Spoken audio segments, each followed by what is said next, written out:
thanks for joining us on LearnWake. This is Brandon Judd, and today I'm responding to a video analysis request that's been uploaded by user pdpaula.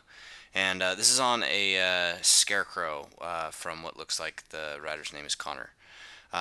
So this video, we're going to work on cleaning your Scarecrow up, because you mentioned in the description here, you just said you need some help cleaning up my Scarecrow. You don't land this one, but it looks like you've probably landed a decent amount of these in the past.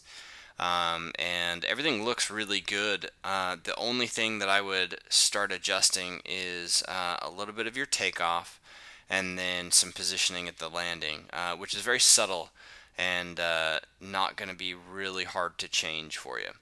So the first thing I want to talk about is your edge in. And a lot of people refer to this as like the trip flip, which like on a lot of tantrum attempts, people will just crank in hard and then flatten off and cruise for a while just nice and flat until they hit the wake, letting off of their edge, which makes them trip. But on a Scarecrow, a lot of people actually start doing it a little differently lately, especially the bigger the wakes are getting, the easier this is, and it takes a lot less effort to do it this way.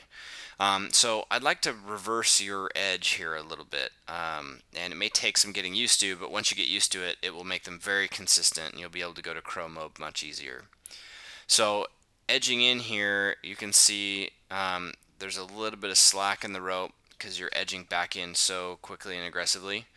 And then as you edge in here, you're a little broken.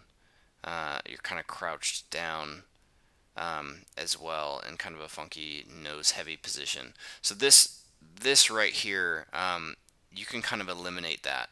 You can just cruise in a little bit more mellow, and this will all work out just fine. The next thing is right about, and you can see, going back to that, you can see how much of your board was showing. I mean, you were really edging hard here. And then watch how much your board flattens off. So like right here, you just completely stop edging altogether and just coast in. And in this position, especially with the rope and handle pulled into your waist really, really hard, it just kind of feels like a dud at the wake. And you're forced to let your arms out as soon as you take off. And that changes the line tension so that you have less control at the end. So I would just relax your arms a little bit more on the way in, and I would save a harder lean until right at the wake. So I'll get into the fix in a minute, but let's just see how this rolls out. So you'll start going up the wake, and you'll kind of push with your lower body and start folding in half really quick. So you start leaning forward with your upper body a little too quickly. And then again, your arms are bringing that handle really close at the beginning, and then watch how they get strung out right in the middle of it, right here. They kind of go up by your face, which brings the line tension out away from you, alters the line tension a little bit. And then see how, if you watch the video as it plays, you'll see the rope getting kind of sloppy here. And it just loosens up a lot at your landing. So you can even see how it's kind of drooping, and it doesn't give you much to hold on to or to lean against to help stabilize you, and then you keep your momentum, your flipping momentum keeps going, and I'll fix that in a minute, but let's go back to your takeoff here. So right about here is when you can kind of cruise and coast, and right about here is where you should start getting taller and load it up a little more. You can still load it up and trip it, but at that position at the wake that you start getting into, you'll need to get your chest further back, your hips forward, and stand a little taller, and really step on the tail. And then be patient. Don't fold in half. I mean, you're at about a 90-degree angle here, and your board hasn't quite left the water. Be a little more patient, and you'll take it more straight up with more relaxed arms. Let me show you what that looks like, because I know I'm giving you a whole bunch of different corrections. But let's take a look at an example here of Kyle Schmidt. So he's still on his heels. He's about to turn back on his toes. Watch how mellow his approach is. He gets nice and comfortable, waits for the slack in the line to go away. If he edged in any earlier, he'd have the line drooping like yours was. And then he just starts to come in nice and mellow, starts coming in pretty hot here, and then this is where you'll see his hips come forward, and he stands taller and almost loads the line up a little bit right here. So right there he gets back against the rope, and really sinks the tail into the wake. And as he's popping up, you'll see he goes for the grab here, so he does fold a little bit more than normal. But at this position, this is the same position that you were in at the wake, but your chest was all the way folded forward. Your body was at a 90-degree angle here, where he's only at like a 20-degree angle. So that's a big difference on your upward pop. And then you'll watch the rope, see how it gets really loose in the middle, and then it tightens back up here at the end, and gives him something to be a little bit more stable with. And that is going to really help your landing.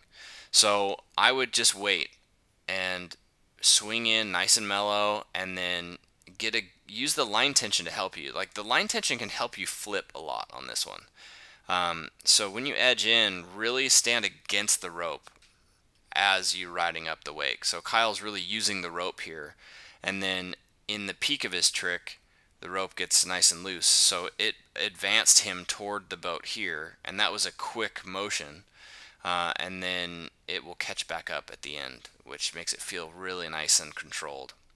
Let me give you one more example. This is Clayton Underwood doing the same thing, but he's taking this to Moab, and so he's edging in, and you'll see right here it's just a very consistent edge, and then as soon as he passes kind of this foamy whitewash area, he's gonna get his chest back a bit and stand tall against the wake right there.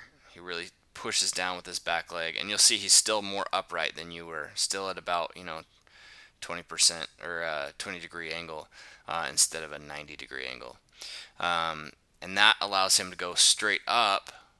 And then again with sloppy line tension in the beginning, and then as he lands, it'll tighten back up for him just enough to get comfortable passing the handle.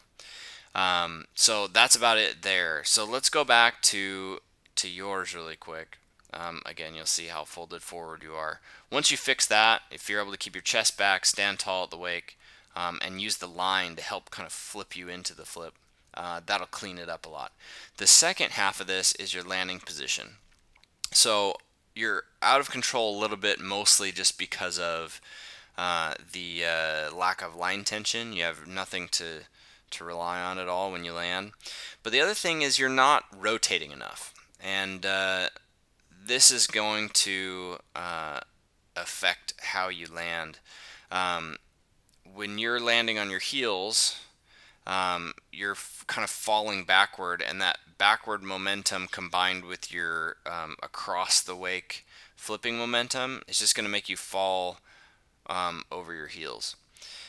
So I've got a couple drills that we can work on here. You want to actually land, since we're going to one extreme here on our heels so hard, we can learn to land the other way. We can land on the balls of our feet. And the board will be more pointed down the path of the boat.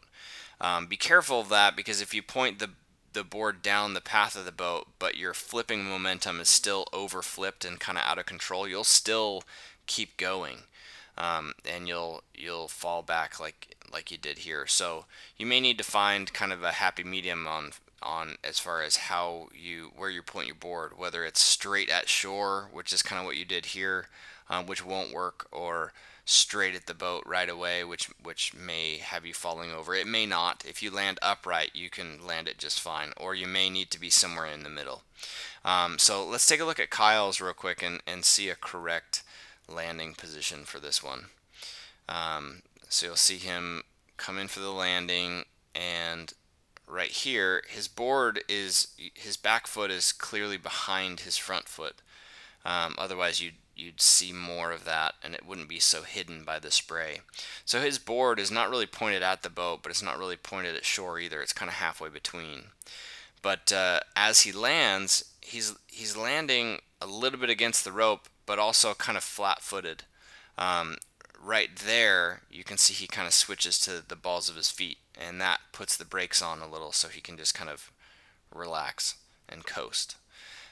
So ideally, with the way a Scarecrow works, you don't want to land an edge crazy hard because especially with the line tension issues you're dealing with, you'll just fall back. So there's a way to help teach you to go the other way.